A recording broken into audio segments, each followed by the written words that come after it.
Good afternoon, everyone. It's great to see everybody back in the live chat for more Miami football talk here at Mark Rogers TV, the voice of college football. We got the Wholesome One standing by, waiting for him to come in about 10 to 15 minutes here to talk Miami football. We posted our last live stream just a couple hours ago with Ohio State football, so check that out. And also just a couple of nights ago with Cam Underwood from State of the U talking Canes right here at Mark Rogers TV, the voice of college football. So if anybody's listening to me right now, whether that's live or when you watch the replay, who has yet to subscribe, check out the videos, check out the work that we do and the content we deliver each and every day. And I think you'll be persuaded to subscribe. If nothing else, subscribe and hit that bell for the notifications. That way you know when we're going live. So for today, it was 2 o'clock Eastern time with Ohio State Buckeyes live. Right now at 4 o'clock Eastern with Miami Hurricanes live. And most likely we're going to go live a little bit later tonight, about 9 o'clock Eastern time. I will announce that a little bit later for a call-in show talking college football with you. 22 on the line. Hopefully we'll push past 200 or 300 live viewers. And I'll take your comments and questions while we wait for the Wholesome One. Always keep in mind that my channel and these individual shows are only possible because of your contributions. And then also, if there's anybody out there, please keep in mind and understand that sponsorships are another way in which we will continue to be successful and grow and expand and be here months from now, years to come. Hopefully, that's the aim, that's the goal, that's the mission, along with the best discussion, debate, and analysis of college football every day. So the Super Chat's available. Also, you can contribute to the Voice of College Football directly by contacting me at Venmo, PayPal, or Cash App. Cash App, Venmo, or PayPal direct contributions. Just search Mark Rogers TV. Although on PayPal, people have told me it's just Mark Rogers. I don't think it's Mark Rogers TV, Mark Rogers. But the PayPal link is in the description section of the videos. So you can find me right there. All right, let's get to the chat, see who's online with us. Yeah, Lenny the Gump Summers. We just keep rolling along. We just finished up the other live. We're going to do this Miami live. And then actually after this live show, I've got to record with Tony Siracusa from Last Word on College Football because the Pac-12 is looking for a new commissioner. Maybe not a lot of you are paying too much attention to the Pac-12, but the Pac-12 needs to be revamped and reworked and revitalized and rejuvenated and needs a new leader. Larry Scott has stepped down, so they're looking for a new commissioner there in the Pac-12, and we're talking to Tony Siracusa from Last Word on College Football as soon as our live show is done here, and I'll be announcing our live stream for tonight. 904 Hurricane, always good to see you.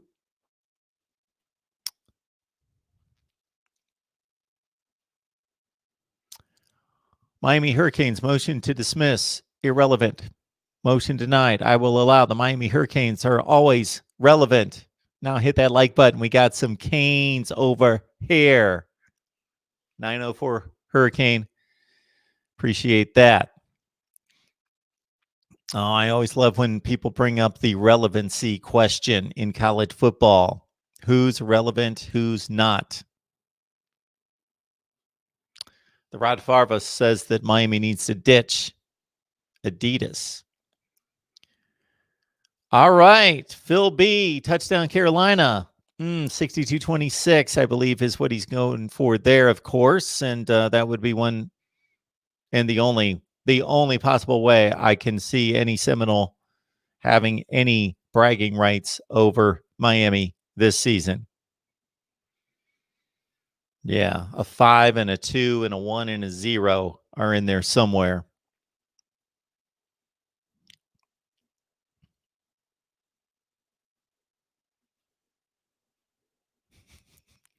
Phil's piling on here. Should be another Miami 30 for 30 on bowl losses. The Rod Farva, with all due respect, did in the ACC go winless? You got it, Rod Farva. 0-6 this bowl season. Ronan, firing back. They should do a 30 for 30 on your board of trustees. Thought they knew more than Jimbo. 52-10. Whoo.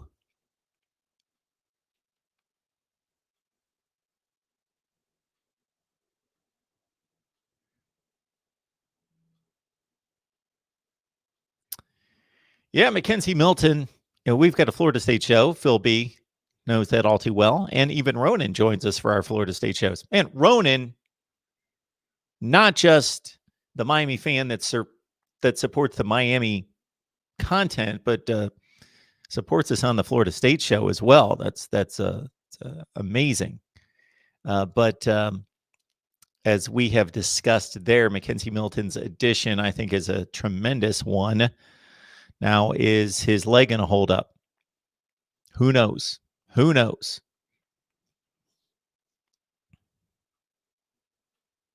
It was worth the gamble, though, for Florida State. It's only a win-win. It's either a win or it's a win-win. The win would be you sign in the midst of an environment that is not conducive to winning football, not a winning culture. You bring in a winner who's a tremendous leader, tremendous example for the quarterback room. And then if he can play anything close to 2017 and 18, huge bonus. Got to protect him, though.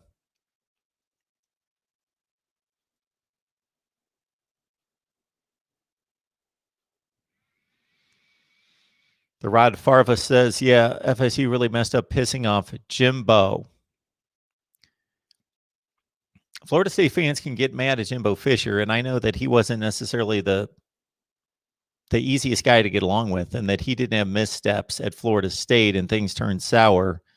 But had they known that he would be this difficult to replace, Florida State wouldn't be whatever they've been since he left campus if Jimbo Fisher was still there. I know that the football season in 2017 didn't go well, but that 2017 team, despite only going 7-6, was light years better than what we've seen over the last 2 years, 3 years.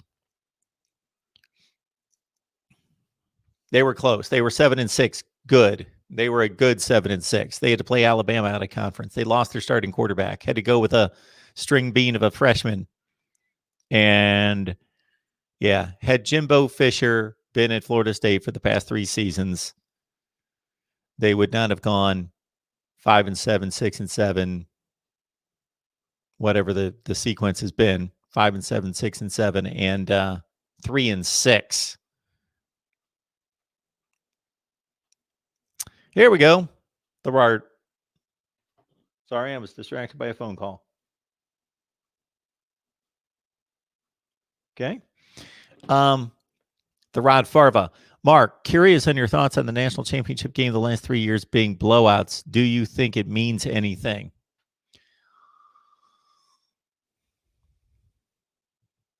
I can't really say that it's become a trend that I think is meaningful. And here's why. Alabama was clearly the best team this year. I do not believe in any way, and this can't be proven. They only played 1 game against Ohio State. I don't believe that they're that significantly better than Ohio State for a number of reasons that I've laid out a number of times.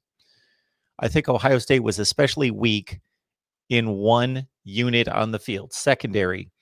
And Alabama was the worst team in the country to play, maybe the worst team along with 2019 LSU to be ever playing in history against a weak secondary. So any unit can get exposed if it's not up to the caliber it needs to be, but that was the worst matchup ever that could be imagined in a national championship game. Alabama's wide receivers and passing attack against Ohio State secondary. I believe Ohio State's nearly as good as Alabama in terms of talent. I think this game exposed a few other things. Ryan Day was never through this process of winning a playoff game, then playing in the national championship game. This is old hat for Nick Saban. He took Ryan Day to school. took his defense to school, not just athletically. I'm not talking about a talent gap. There was a coaching disparity there, and that's not a concern for Ryan Day. It's like Bill Belichick taking Sean McVay to the cleaners in the Super Bowl a few years ago. It's just a learning moment, a first time through the process for the young guy, Ryan Day. So I think he's going to learn from this. I think they really climbed the mountain and really put so much effort and so much attention and focus into that Clemson game. I don't think that can be overstated. 29-23 was all over Ohio State facilities, much like Michigan, paranoia around campus and around the football facilities, that there was so much focus on that. Justin Fields was not right. He still played pretty well. Didn't play a great game, obviously. I'm not saying he played well for him, but he played a relatively decent game, but he wasn't right. And both teams were missing players, so I don't want to throw too much there, but Ohio State was missing more prominent players for the entirety of the game. Trey Sermon, Wyatt Davis halfway through the second quarter, Tommy Togiai, one of the best defensive tackles in the country. And I just think, again, the secondary issue was because of a lot of things coming together at the same time that proved detrimental to Ohio State secondary for the entire season. And Miami fans, I know you want me to talk Miami. I probably shouldn't have answered that question, but it was about championship games. Yes. If you look at the Alabama-Clemson game in 2018, again, I think there's a number of ways to reason that that game was an aberration. Clemson was better, sure. Alabama actually dominated the first quarter of that game and should have had a substantial lead. So I don't buy into the blowouts for the two best teams or the three best teams. You know, there's been a weak link in the playoff. Notre Dame, Oklahoma, and others have been weak links in the playoff. And then the 2019 LSU Clemson game, look a little further, and sure, it widened out late to look like a blowout, but it was a 28-25 game with 10 minutes left in the game. That's a good game, 28-25, 10 minutes left. So I'm not putting a lot into it. I'm not saying that this could improve in the next 3 to 5 years, that there is something to it, but at this point, I'm not buying it.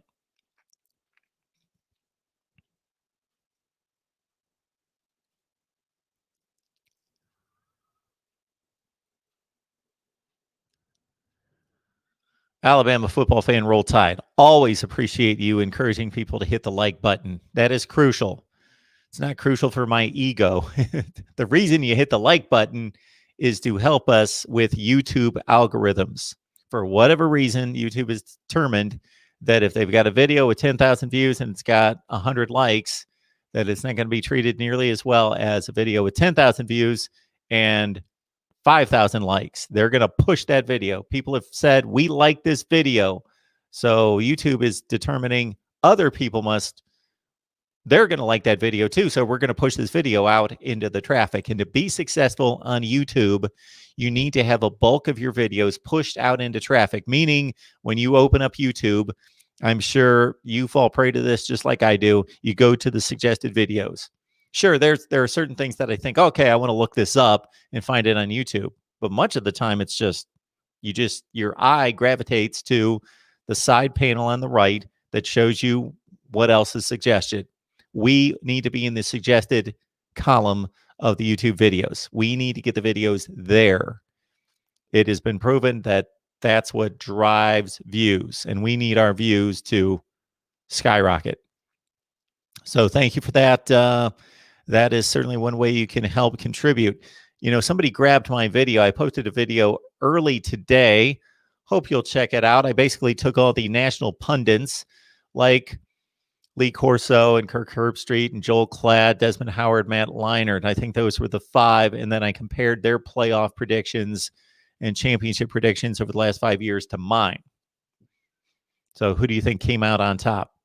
So anyway, we run down the numbers to see who's placed more teams in the playoffs preseason and made the comparisons there. So anyway, I posted that video, and there was a reason I brought that up. Oh, somebody commented back that they shared it with 12 people. They shared it on their Facebook and Twitter, and for some reason they mentioned 12 people, 12 friends. Share the videos. You guys are Miami fans. Most of you watching right now are Miami fans. So when we post Miami content, grab the link, post it on Twitter, post it on Facebook, get it out there on social media. Those people that know you don't know me, don't know us, don't know our channel, don't know that we're here talking college football every day. So you can reach people for us that I will never reach. There will be a snowball's chance in hell that they will ever come across me or find me on YouTube or anywhere else. But if you send it to them, if you enjoy the content, then they probably will too. So I would appreciate that.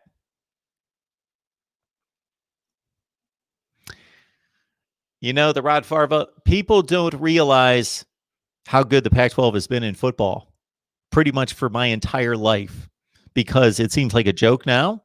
People don't realize that up until about 4 or 5 years ago, you can go through the 2000s, back through the 90s, back through the 80s. The Pac-12 at times was arguably, the best conference. Not for a long, long time. I'm not saying in the recent past, but there have been times through the 80s and 90s that you could argue that the Pac-12 was the best conference in college football. There was a season as recent as 2014. So I go through an exercise every year. Probably won't do it this off season because of no non-conference games during the regular season, where I compare the results of all the Power 5 teams. And I'm not just saying that the SEC went 8-3 and the Big 10 went 5-6 and the Big 12 went 3-7 or anything like that. No, it's you know me, it's smarter than that. We take the deep dive. We break it down in terms of who's playing the best competition. We see the teams. We go through this whole metric, and many of you probably know what I'm talking about. Do that every offseason. Probably won't do it this offseason again because we only got the bowl games to go on. But I break down all the results of all the Power 5 conference games against each other. And as recent as 2014, in 2014, I'm not stating that the Pac-12 was the best conference, but they played better. Their results were better, starting with a 13-6 record against the other 4 conferences than anybody else in college football. The Pac-12 has been really good for a long, long time. It's only been like the last 5 years that the conference has fallen off the rails.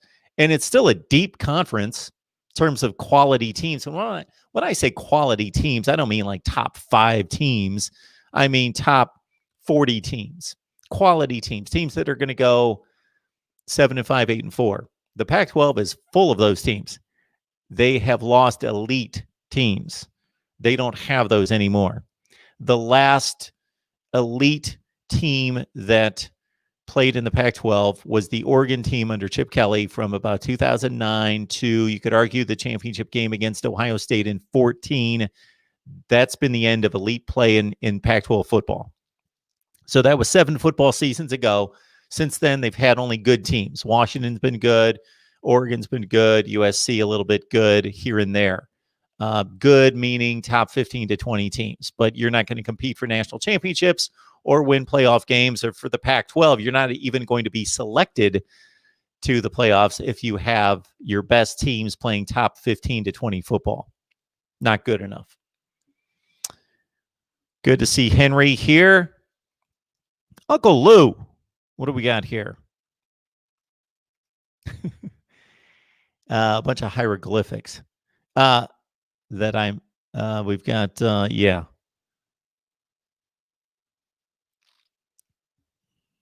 Somebody's being made fun of there. So we're waiting on the Wholesome One. I will continue to go through your comments, anything you got for me.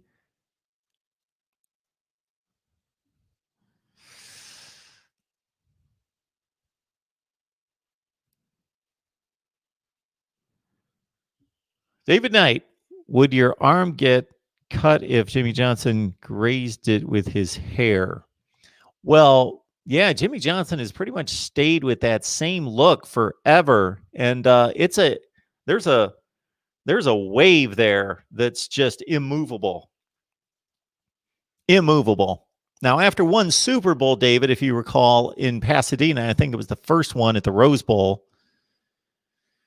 where, those Cowboys players, they really had to cut loose on Jimmy Johnson. We've got the Wholesome One on the line here. Maybe he did or did not see the link. I don't know.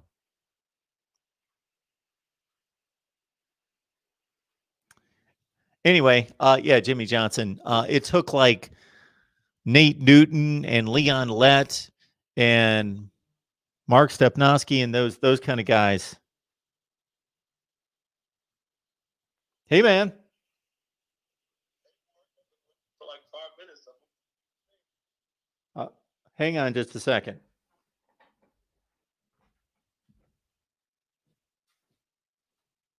Hey, man, I sent the link.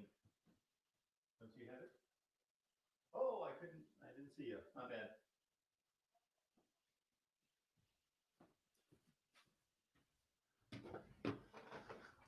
Okay, let's get ourselves started here. There he is. I didn't see him. That's all right. I've been sitting down there in the box. I'm like, Mark. I had the one up, and I must have moved you off there. It's all good. It's all good. Once you start talking about Pac-12 ball, I'm like, all right, time for me to hop in here. Much respect to the Pac-12, but do that. Nobody's going to want to hear it, but I'll do it. It's all good. I mean, it's quality ball. I mean, once you appreciate football, you appreciate good football. So, how you doing? I'm doing well, man. So season's right around the corner here, and I'm super excited. I had to cut out some time to make sure I got here to do the show with you, so I'm excited. Good stuff. Good stuff. We got the Wholesome One here. We could have had him 5 minutes ago, man. So blame me. It's all good. All right. That's what happens when the you don't have the contacts in and the glasses are down. So I'm blowing up this screen to like mammoth proportions. All right, let's talk Canes. And since we haven't connected, Wholesome One, to know what's on your mind, I'm going to leave it wide open for you to start from the top where you want to go with all this. And I will encourage everyone to, of course, jump in the live chat. We got the Wholesome One for the next hour or so. Jump in the live chat. Leave your comments, your questions, your trash talk, your debate topics, whatever you want to leave there, but preferably logical questions and comments. And we will serve them up to the Wholesome One to talk some Miami football. We've got, of course, I will hit you up with this first and foremost because it's significant because of the status of the player, but also because of the quarterback situation with D'Eriq King. And that's, of course, with N'Kosi Perry deciding to come back or stay, however you want to phrase it. Well, he's coming back to the university, but not to the football program. He's coming back to achieve his degree so that he can leave as a grad transfer. He wants nothing to do. That's it. Oh, I didn't realize that. Yeah, no, that was further explained later yesterday evening that N'Kosi Perry will be returning, but he is returning to just be a part of the university so that he can achieve his degree and move on as a grad transfer, which I'm super happy for him. I mean, he's given his all to this program, and, our coaches, I mean, even after the way he played in the Oak State game, and I'm not saying that he's supposed to, get a statue made for him, but there's questions being asked about N'Kosi Perry, and our head coaches are talking about QBs that don't even play, that weren't even on an active roster. He's talking about Tate Martell and Tyler Van Dyke and Peyton Matoka, and while N'Kosi Perry just went out and gave you a chance to win the game. So I think it's already put in the stone how they feel about him. So I'm happy for him to move on and hopefully have a successful career somewhere else. Okay. He's obviously unappreciated here. Okay. Yeah. So N'Kosi Perry's he's going to be able to finish his studies at Miami, go play somewhere else next fall. Yes. Okay. All right. So that puts us back to square one in hoping D'Eriq King's ready for game one. I think they're playing somebody decent. And I'm glad you call him decent because, man, Mark, you would think it's 2018 and we just came off of that big time 2017 season. and the fans are like, LSU stinks, and we're going to pull up and kick them in the teeth. They just lost to Troy. They got to replace this person and that person. Man, if you listen to this fan base, oh, my God. I think they forgot that, yes, Nick Saban has had to replace coaches for a decade now. Nick Saban has had to replace first-round draft picks on both sides of the ball for well over a decade now. That doesn't change. We're going to go play the best program. And when I mean program, I mean culture, staff, and players, all as a unit going to Atlanta. Okay. And more likely than not, it'll be Tyler Van Dyke, Peyton Matoka, or Jake Garcia starting versus them. So we will see what happens. It'll be exciting to see how the team responds. I mean, a game like that, Mark, it gives you something that you have the whole offseason to talk about, to hype it up, to give them – because to Alabama, it's just going to be another game. But to the Miami Hurricanes player, this is a chance to where if you really want to play on Sundays, Nesta Silvera, you really want to show what you got for the next level, Navon Donaldson and Tyreek Stevenson. I don't really think DJ Ivy or Al Blades are really like NFL guys, but Light Skin Warrior Bubba Bolden and guys like that, you really want to show what you got for the next level, you're going to have to show up in this game in 257 days versus Alabama. So it'll be nice to see how the team comes out. I hope it doesn't ruin the confidence of the young men, how LSU ruined our confidence, rolling on to our coach being fired. So we will definitely see. Got the Wholesome One here, talk Miami football here for the next hour or so. So please leave your comments, your questions, your debate topics in the live chat. And looking for anything here. Oh, Mark, I can go on a long soliloquy. It's been 2 weeks. Go to it.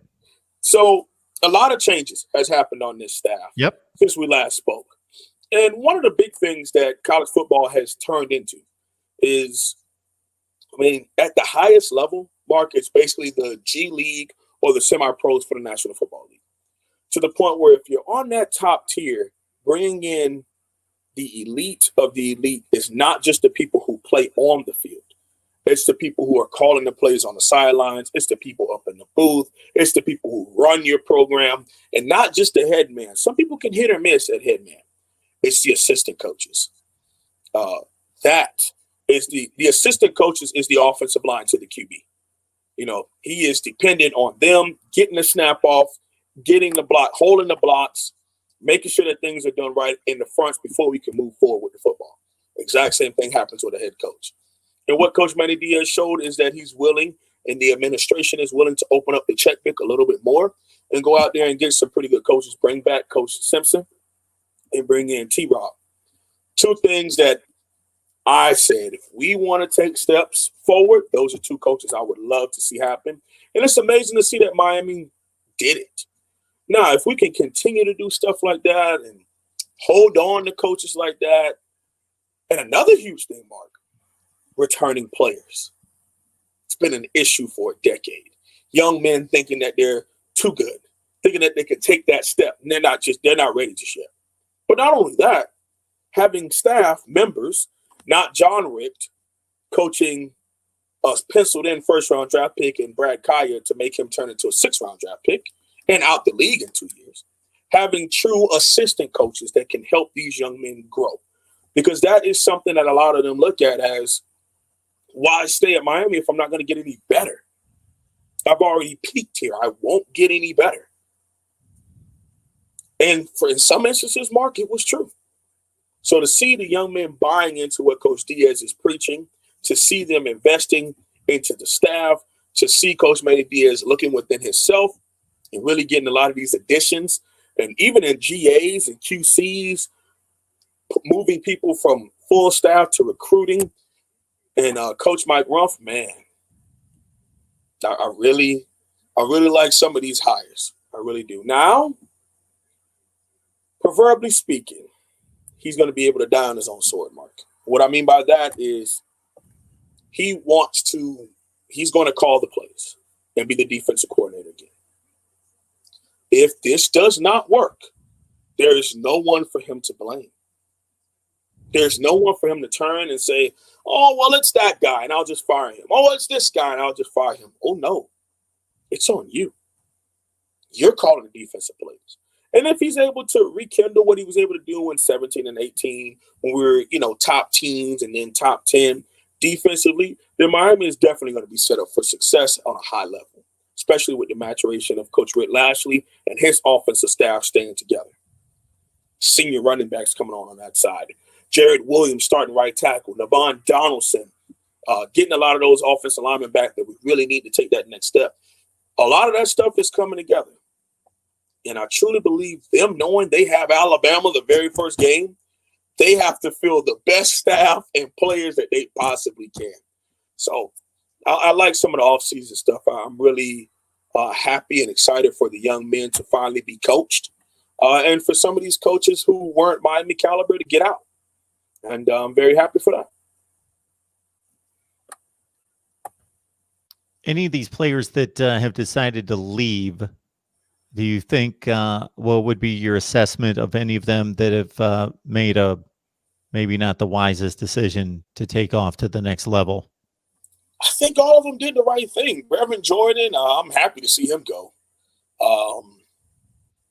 He's been beat up and hasn't been able to give us a full season, and it's been all hype for 3 years now, excluding his first year. So I'm happy to see him go on to the NFL and get paid to be hurt. So that's cool. And we get to have Will Mallory out there and see, faster, stronger player out there making plays in open space for us. So I think it's an upgrade at tight end, in my opinion, moving forward. Defensive ends, they both had top 50 pick options in Quincy Roche and Jalen Phillips. So it's good to see them. Those are the three who departed, to my knowledge, that were really, up there. Bubba Bolden decided to come back. Of course, Blaze and Ivy are coming back, so that's good. Nesta Severa came back, because last time we spoke, those were a couple of the names that we were waiting on to hear from. Cam Harris came back. So I think that the turnover has been very, very, very good this year. You got the young men who should step away, whether it's from injury or actually high grades, to depart. And you have the young men who were probably going to be day 3 guys to come back and invest themselves in another year with Coach Dave Feely and another year with this defensive offensive system. I think it's great. Mike Harley coming back. I'm not saying we're 11-1. Oh yeah. No, that's not what I'm saying.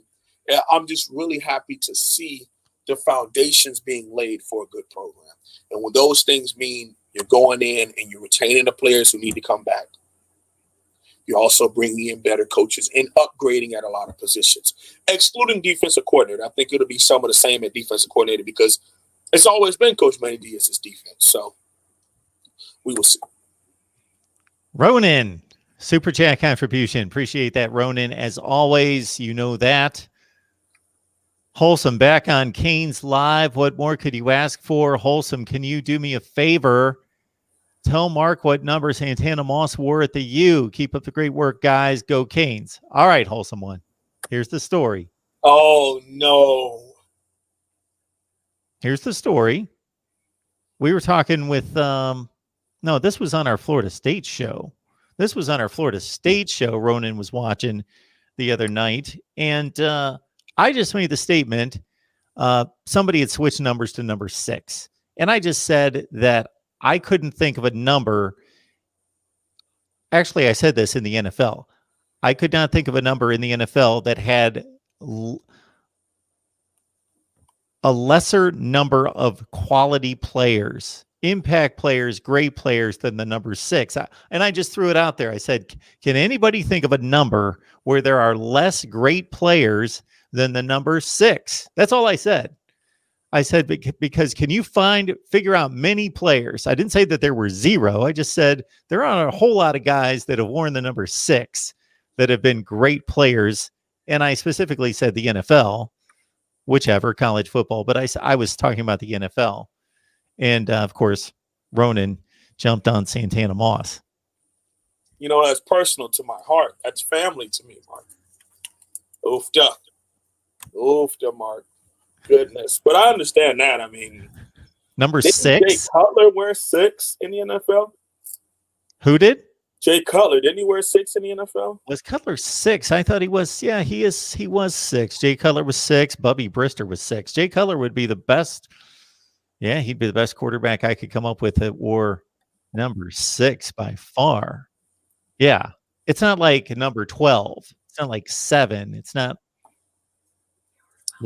For some reason, guys haven't taken up number 6. Well, I mean, you know, Mark, you are on a show where the IQ is very low. So I understand it can really influence you. And, you know, it rubbed off.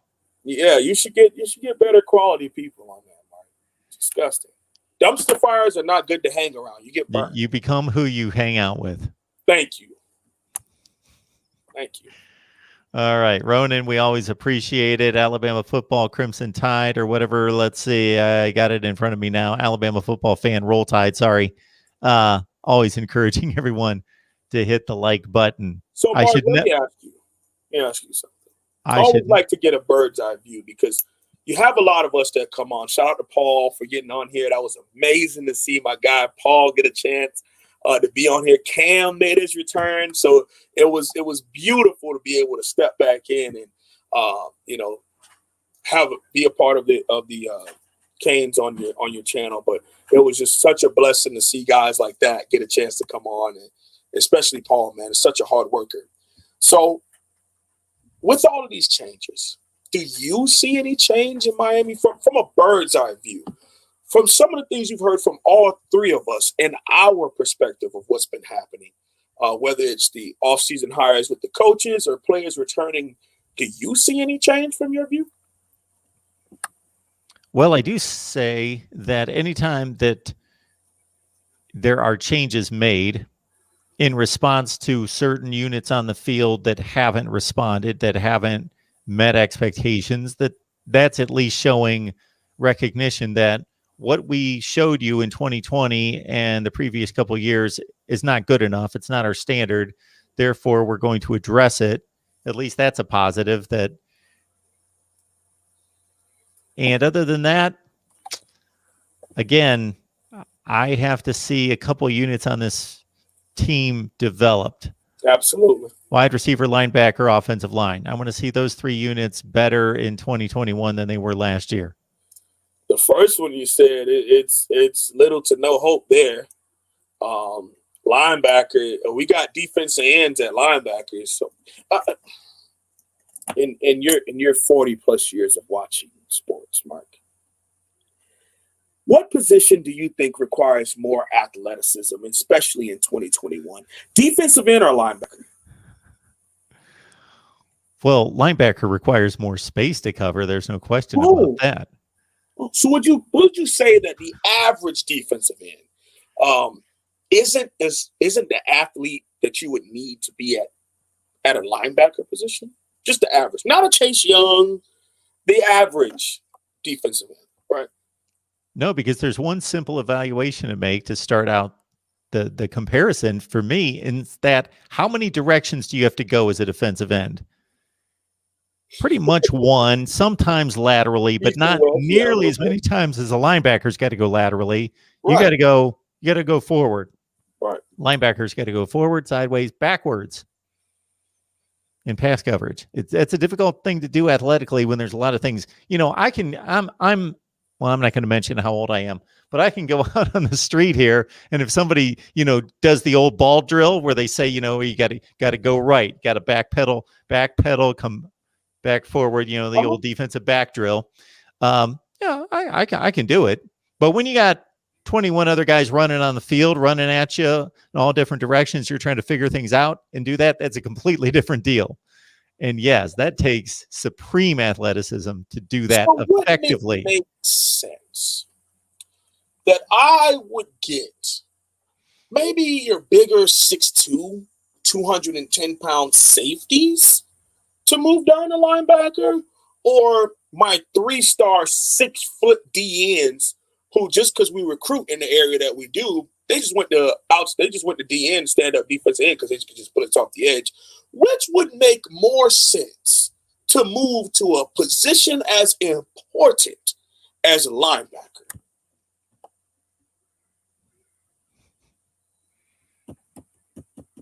Safety, right? Yeah. It's funny because on my channel, I had my return this past Monday. And there were a couple folks who were a little iffy on Amari Carter moving to linebacker, right? Let me read off his measurements to you. 6'1", 218 pounds, right? Okay.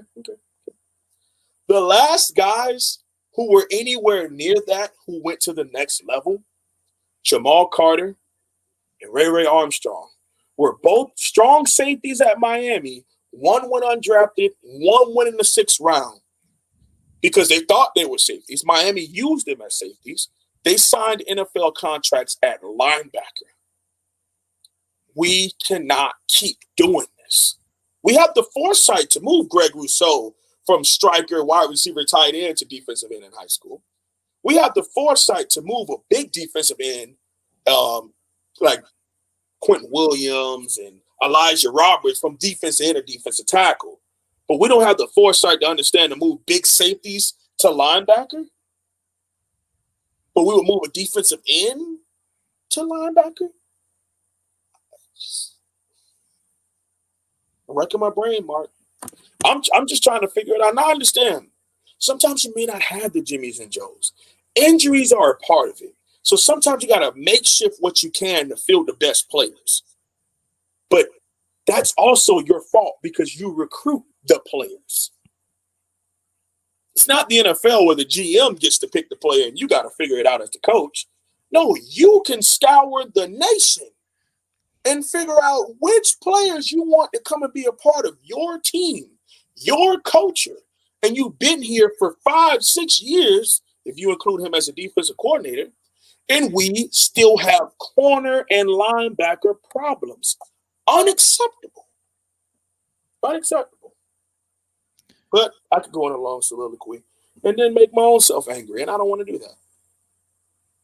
So is that a miscalculation from a football standpoint, or are there other factors involved that are making coaches make decisions that they don't want to make? Is there any politics involved? You know, we talked about through most of the season, talked about seniority and tenure playing too much of a role into playing time. Don't get me started on that one, Mark. Because like I said, there's some people who should have left and they still have scholarships. You know, Mark, sometimes I understand. Young man, you love the young man. You want to do everything you can for the young man. But eventually you got to get out of the way, okay? It is what it is. And now you got Zach McCloud being moved to defensive end. So is he going to start taking reps away from the defensive ends who you recruited to be a part of your team? Because seniority is going to be there. As long as Coach Manny Diaz is our coach, seniority is what he plays by. So come Alabama game, Zach McCloud is going to be the starting defensive end. Whether he earned it or not, he's the older player, so he's going to play. And I think that it is ultra unfair. I really do. I really do. Because he got moved for the bowl game and started. It just don't make any sense. Just doesn't make any sense. But who am I? I'm just a guy. I'm just a guy. For right now. Give me a couple years. That's right. Give me a couple Not just a guy. Not just a guy. It's a Wholesome One. It's a Wholesome One. You got to check out his YouTube channel. If anybody's in this right now, and we've got about 77 on the line, we should raise that quite a bit before we get off here. And of course, many will watch it, 3,000 to 4,000 typically. Hopefully we will continue to expand beyond that. But if you don't have a subscription to the Wholesome One's channel, Wholesome One Holloway, HOLSUM, the number 1 Holloway, just check it out right here on YouTube. Put it in the search bar. You get done watching us, Wholesome One Holloway, right in the search bar. You find his YouTube channel. You go on over there and check out the videos and subscribe. Chugmo Beer. Beautiful. Appreciate the super chat contribution, Chugmo Beer. You're always here with us. Appreciate that. Hello, Mark. Wholesome One.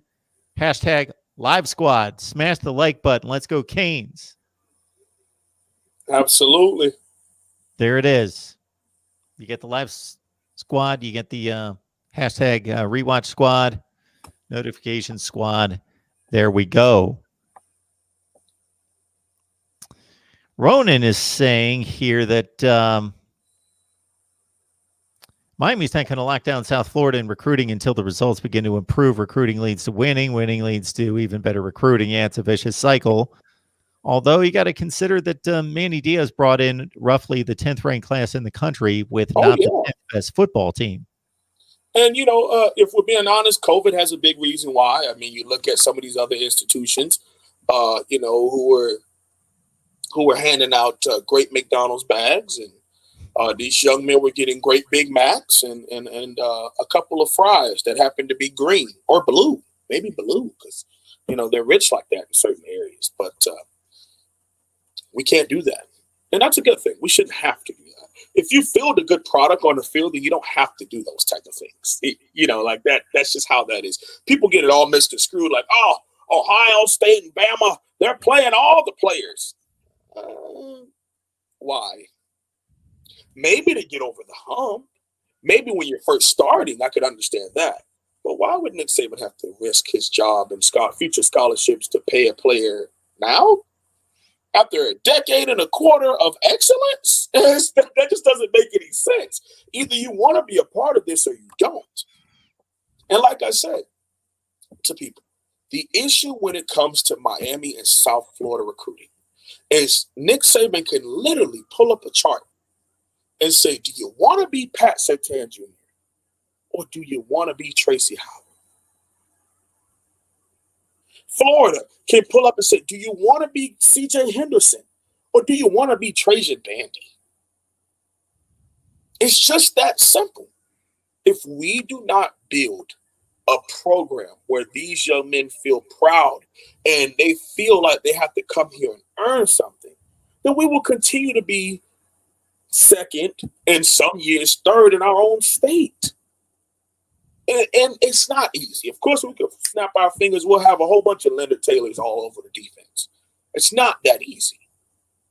But the method is very simple. Simple and easy could be two different things. Okay, I'm not saying that you could wake up tomorrow and every 5-star in Dade and Broward County all picks Miami. We would love that. But even if they do, Mark, is there a culture? Is there a program conducive for them to get better? Are there staff? Is there a staff there that's going to develop them? Are we running the right schemes? Mark, we were celebrating motion. We were celebrating motion with Dan Enos.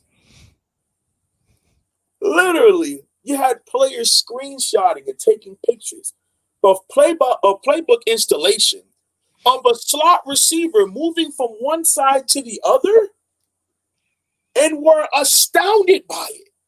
Our fans were clapping at the spring game when Dan Enos motioned the tight end. That's how far back we are. Training tables, nutrition program, quality strength and conditioning coaching staff, nutrition staff, all this stuff people have been doing for a decade or so. And yeah, the SEC has kind of been ahead of it, but the Big 12, Pac-12, the Big 10, top tier ACC teams have been doing this for about 8 to 10 years. Miami's been doing it for 2. That's gut-wrenching. It's embarrassing. That's sickening. That's sad. But I'm happy for the young men moving forward that we're able to present these things to them. And hopefully all we do is continue to stack on top of stack and stack and stack and get better at doing these things. But to know that we have been that far behind, but still had a fan base and players that expected to be on the same tier as some of these teams, it's sad. And like I say, sometimes you just have to step back and take a macro approach to it, not a micro approach, and understand that our program is building and they're doing some really good things. I like what I'm seeing. But we're so far behind even tier 2 teams. It's not even funny. But I think that the 2020s would be really good for Miami if we continue to take these baby steps and understand that we can grow. And now we're not there yet. That's all I'm asking for from this program, is to humble ourselves, understand there's an approach to things that we need to take modern day. And I think that we can grow. Don't know how far you want to go back with this one or if you even want to deal with it, but Ronan is going back to a conversation that was started again during your favorite show, the Florida State Show, with the 2001 Canes and the 2013 Seminoles being debated as to who had the better football team. Now, before you continue, Wholesome One, if you have anything to say on this, and this is not to say that these publications know what they're talking about. I'm just citing sources. I gave my opinion on it, and I also went to ESPN.com. They had, and they took, you talk about a macro view. They took a history of college football, put everybody on an even playing field. So you're going to evaluate even teams from the 1920s and then all over. You know, they did their 150 top teams in 150 years. So they're not saying, okay, well, there's no way a team in 1940 could compete with a team from 2010. They weren't doing any of that. Just basically, these are the teams that dominated the most. So they still had that 2001 Miami team at like 6th or 7th all time. And they had that 2013 Florida State team at like number 30. And then Bleacher Report was looking more at just, okay, we know what teams had the size, the speed, the NFL capabilities, and then showed it on the field. They had, I don't know how far back they were going, like 1980, something like that. They went that 2001, this is Bleacher Report, went 2001 Miami number 1, and the 2013 Florida State team was like, I don't even think they ranked them. And it's funny to me because I don't even think they're in the same ballpark. I really don't. You can't take a national championship away from a team. And did they have talent? Yes. Is Jimbo Fisher a top 5 coach in college football then and now? Yes. But even if we just took the fronts, it's not a question. They got a bunch of 6th and 7th round guys on their offensive line. We had first rounders. They got a couple 2nd and 3rd round pick guys on the defensive line. We got first rounders. Their tight end was in the NFL for 6 weeks. We have Hall of Famers on that team. Just come on. I understand it. Mr. Winston was very good. I think that he was one of the must-see players in college football history. Absolutely. He was very dynamic and very unorthodox in his approach. But to even have that discussion, it just doesn't make any sense. I mean, NDSU, we don't argue with Alabama. We're on 2 different levels. We're good for what we do. They're good for what they did. And are they a top 5 team of all time? No, probably top 10.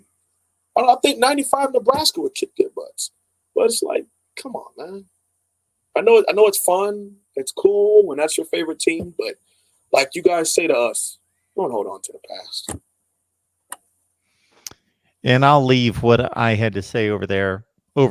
We don't have to go on with that. We'll move it back up to 2020 because I certainly made points on both sides, but there was no comparison in what the Wholesome One just outlined. And I said the same thing over there. There's no comparison between what the players were at the college level, but then it was proven out over the next 8 to 10 to 15 years in the NFL. And then the other thing, Marcus, what style of ball are we playing? You know, because that 2013 team was right in the tier where, you know, you had a little pro style, but it was moving to a little pistol shotgun. Mostly Big 12 and Pac-12 was all shotgun up tempo. And some of those teams like Auburn and who else was kind of like that in the SEC? Ole Miss to a certain extent with Hugh Freeze. They were doing some things, but it was a completely different brand of ball. You know, and who knows if Miami played with the Hall of Fame wide receivers. Imagine if they would have been able to play in a 4-wide, super up-tempo style of ball. You know, so I think it's a runaround conversation. But like I said, You talk about the fronts in the game. It's not even fair. Who's going to block Vince Wilfork on that offensive line? 7th round guard Mathis, 1st round bust Cam Irving. Come on, let's just be honest. But like I said, we don't have to spend a lot of time there because it's irrelevant. They're irrelevant, and God forsake them. So. It sounds like an opportunity for me, is what it sounds like. I need to break down these two teams and post a video because it sounds like a lot of people are going to watch it. We would, but Mark, don't do what you do. When you come at our fan base, because you know we're going to go ballistic, you're going to get 400 comments. Don't do it. Don't do it. Me and you both know. What you're assuming I'm going to say that Florida State 2013 was better? I'm assuming that you would do it because you knew how we would respond to it. You might even do it in the intro, and then at the end go, I'm just messing with you. Everyone knows the 2001 kid. Like, you would just do something like that because you're Mark Rogers. And most of our fan base will watch the first 10 minutes or first 5 seconds and go, this guy, I hate this guy, Mark, and just go crazy in the comment section instead of watching the whole thing. Yes, I pissed some people off just with the title. And I'm like, you obviously, based on your comment, did not watch the video. That happens a lot. That happens more often than it should, man. And it's not just the Miami fan. It's just, we're in that age where it's funny because for one of my finals, I had to write, what media can you trust? And I just, you have all these different algorithms in college that you find and websites that you can go to with unbiased media. And I basically wrote mine on, there's no such thing as unbiased media. Like, there just isn't. It's no way in the world that us as human beings cannot have some bias in any shape, form in our opinions. And true journalism is going to always have a bias to it. Absolutely. I made that statement the other day because somebody criticized me for something and said, we need somebody who's unbiased, blah, blah, blah. And I went, you know what? You'll never get that because I'm trying as hard as I can to not be biased, but I'm still smart enough and self-aware enough to know I'm still biased. Everybody that's lived is biased. You can't help but be biased. Absolutely. We're all shaped by our upbringing, our background, just how we perceive things, how we look at things. Even in a situation like, here's 2013 Florida State, here's 2001 Miami, I have no dog in the fight.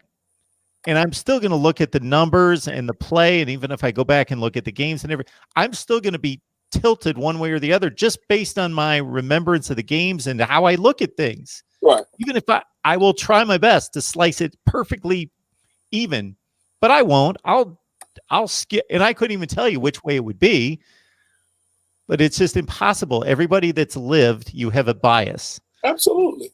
And like you say, I've always spoken on opinions are shaped by experiences of you or others that you know. That's just how it is. I mean, for me as a black man, there's something that me and you could watch the exact same thing. Well, my upbringing as a minority, as an African American, I'm going to have a different approach to little things. Does that make me right or wrong? No, but I will have a different viewpoint on it. And that's just how it is. It just is what it is, man. And some people don't want to see that. And I think that's the beauty of us being humans and not computers, is that we all are different shapes, sizes, mindsets, skin tone, melanated, unmelanated. I mean, fat, whatever. But we all have our opinions, and based on a lot of it is based on research. And that's the true part of journalism that I love, is to be able to sit and listen to other people's opinions, except for Tallahassee people, and just get where they're coming from and try to, in my mind, get how could they even get to that mindset, and once I figure out that it's complete and utter craziness, then I'll turn it off. But until then, I like to talk about utter craziness, Wholesome One. Just to give you one little comment that was made during this 2013-01 discussion, because other teams were brought into it too, is that it was said to me by a Florida State guy that I have on, well, Alabama in 2009, because I brought up various Alabama teams. Alabama in 2009 had the 42nd ranked offense in the country. And I said, Okay. If you understand anything about football, I don't care. He obviously doesn't. Obviously. I said, I don't care what their ranking was. If you're telling me that Alabama team had the 42nd best offense in college, they had the 42nd ranking because they blew out a bunch of teams and sat on the football. And there's a whole, you can't tell me that a team in college football that had Mark Ingram at running back, a complete NFL offensive line, and hit Julio Jones at wide receiver is the 42nd best offensive defense. They can't be Rolando McClain at linebacker. I mean, Drake Kirkpatrick. Yeah. But remember who you're talking to, Mark. Remember, do not forget who the people you're talking to. I heard somebody in the comment, didn't hear, but I read in the comment section, I would love a Miami Tallahassee live. I'm not coming. Mark, I love you, but I refuse to share anything, a table, okay, a cafeteria. I already hate when they come on the football field and think that it's all right that they're on our football field. Nope. Have a great life in a terrible season. I would love to see both. Goodbye. Well, Cam took it on once.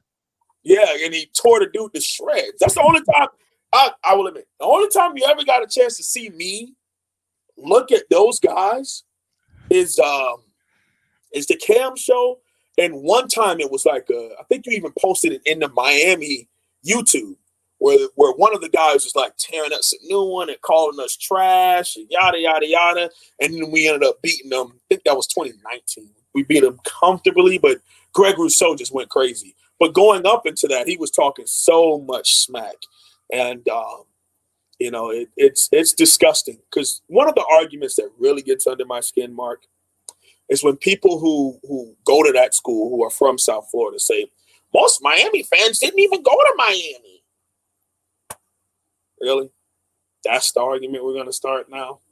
Are we arguing football programs or are we arguing institutions? Really? Exactly. Because, and that is stated on that other show that I do, the Florida State show, all the time about if you didn't go to the school that you don't have a say, you can't voice your opinion. Well, first of all, we're all watching big time college football here, right? Well, if we limited being a fan to having to go to the school, you know what would happen to the sport? It would shrink down to almost nothing. That's all you would have. And all these other people watching college football would stop watching college football and it would shrink down to nothing and it wouldn't be on TV and wouldn't be celebrated and huge. Listen, the funny part about it is, Mark, it's kind of like in debate or just regular conversation when you're really giving it to someone calm and then they start yelling or screaming and they get all loud and disoriented and you're like, you know, that doesn't change your point. Like you can do all of that theatrics. That doesn't change. Or when they start insulting you and you're like, like there's people will be on my channel and they're like, what do you know about football? You're 300 pounds. It's like, what is that? What does that have to do with me explaining why our wide receivers suck? I just because I've never gone out and caught a ball in a real game. I don't know anything about football. So it's like they start using certain arguments, and it's weird, man.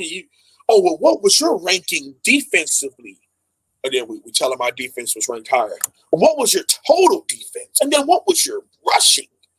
How many players did you have moving forward from that team? It's a bad program, and they should have kept Jimbo. And when they did not give any money to him, and for him to make a real staff, you saw how horrible that program really is. And I love every second of it. I wish them nothing but the worst. And if you look at their schedule for 2021, they're playing in their division, of course, which is Clemson. They're playing the two best teams in the other division, which is you and North Carolina. And they're playing Notre Dame and Florida out of conference. That's 5 losses already? Yeah, that's almost an automatic 0-5. And then they've got the Wake Forest and Boston College and the teams that have been beating them anyway to deal with. Louisville. They're going to drop a couple of those. And like I say, man, I just They've had 3 or 4 good players in their history. That's pretty good. You got Prime Time, you got Derek Brooks, you got Warrick Dunn, and that's probably about it. So that's cool, man. I mean, no one on our end disrespects Prime Time. He's literally the greatest. He's arguably the greatest college football player ever. Like anyone who hates on Deion Sanders just they don't understand his impact on sports, period. Not just college and pro ball, but sports, period. But yeah, that's it. All right, Wholesome One, is there anything we need to get to before we have you back? Yeah, let's have a little bit more Miami talk. I'm tired of wasting my time with that institution. Absolutely. Mark, one of the other things I really love that I'm seeing is our evaluation of the offensive line in South Florida. And being able to go find, because I'm big on Jimmys and Joes. I mean, I'm X's and O's guy. I've been, doing X's and O's for a while here on YouTube. But one thing you understand is that at the end of the day, you got to have the players who can get it done. You can have a really good culture. Really good. I mean, you can have really good coaches with a team full of 2- and 3-star go-getters. And yeah, maybe in 05, you could probably win something big, like the Rose Bowl or something. But there's a reason why Baylor and TCU ain't in the playoffs. Okay, because they may have a great scheme, really good coordinators on each side. But there comes a point when you're lining up against the better players. If they have the same coaching, they have a similar culture, it's not close.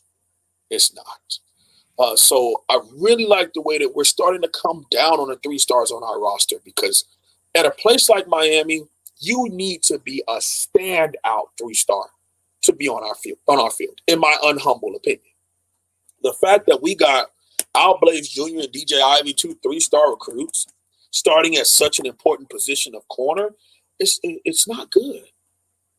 It's not good. If you want to be, Mark, if we want to be Oak State, K-State, Oregon State, Washington, if we want to be a team like that, by all means. But if we want to ever get to the top tier, you can't have guys like that on the field. You just can't. You can't have a guy like Amari Carter, who's a liability in coverage in a too high system. Make that make sense to me.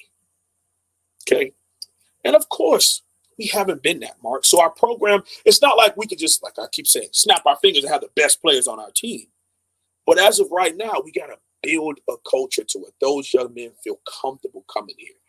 One of the biggest things people are going to pay attention to, especially on the fronts, Navon Donaldson and Nesta Silvera.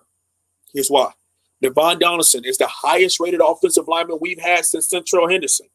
Had a great freshman year, been downhill since. If he could bounce off of that ground and come back up to even where he was as a freshman or a little above, that'll say something to South Florida offensive linemen. Nesta Silvera had an injury first year, a solid second year, a pretty good third year, and decided to come back.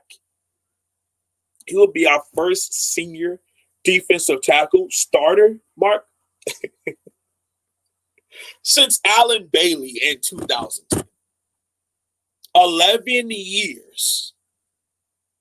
We're separated a junior who was a big-time contributor returning to be a senior at defensive tackle.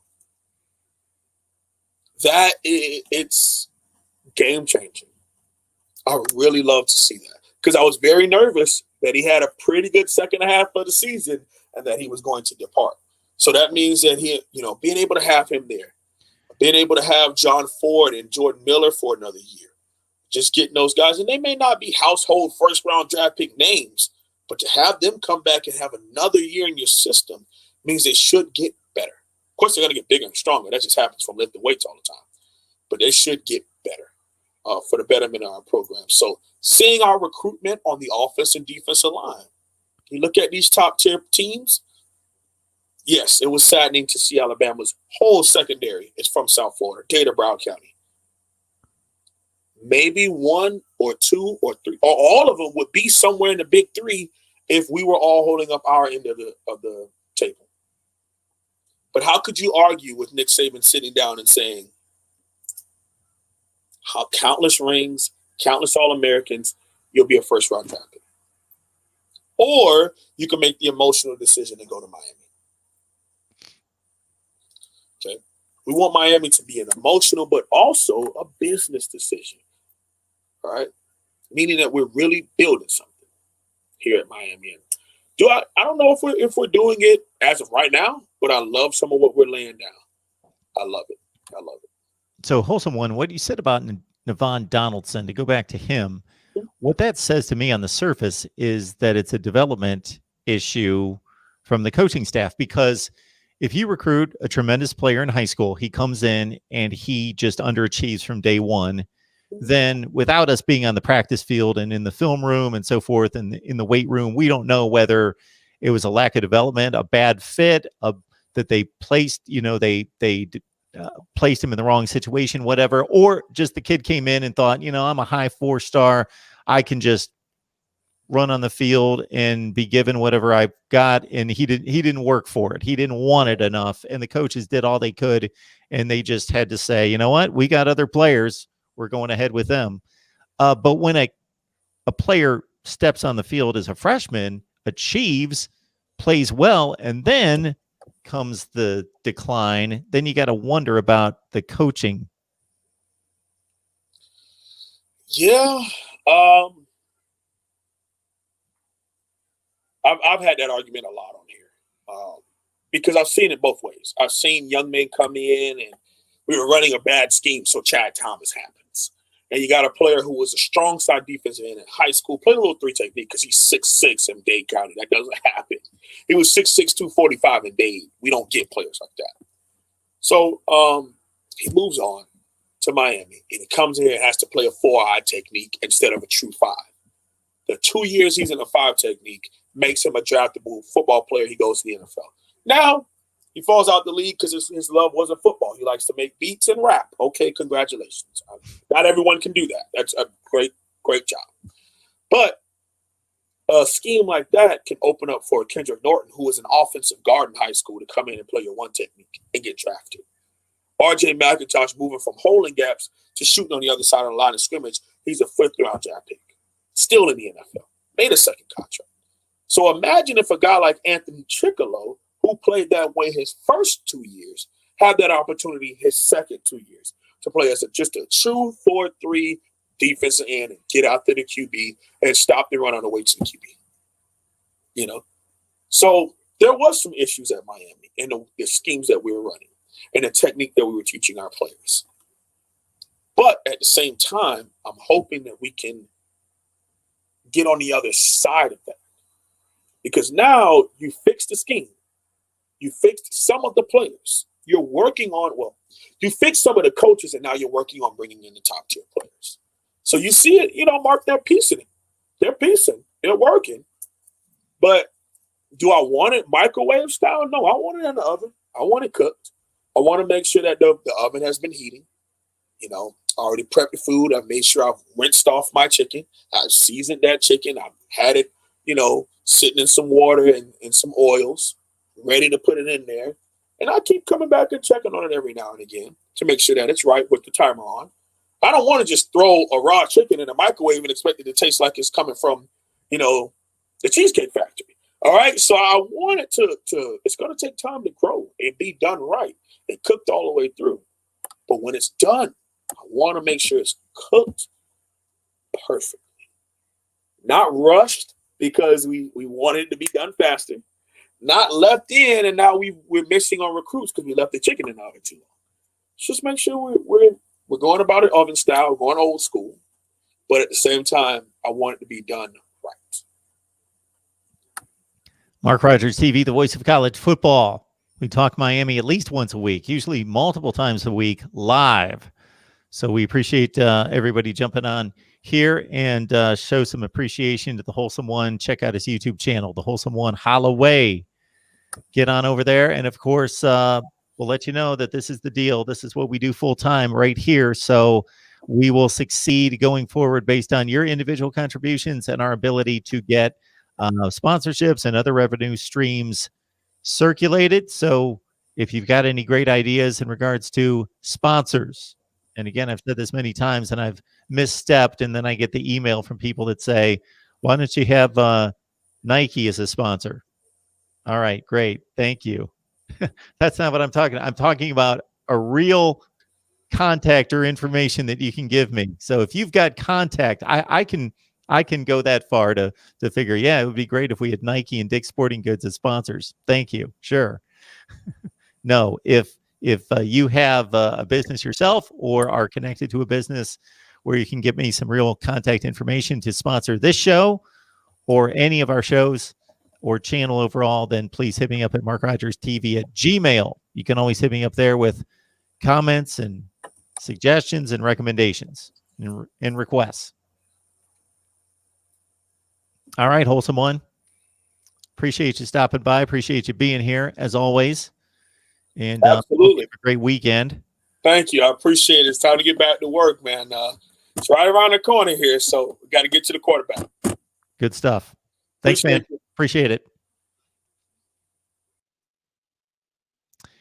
And for everybody else in the chat, I believe I'm going to go live at 9 o'clock. Let me confirm that one, but we'll be back here at 9 Eastern time to take your calls. So everybody here, we're going to have more fun at 9 o'clock. We'll take your calls and talk college football, of course, all night right here at Mark Rogers TV, the voice of college football.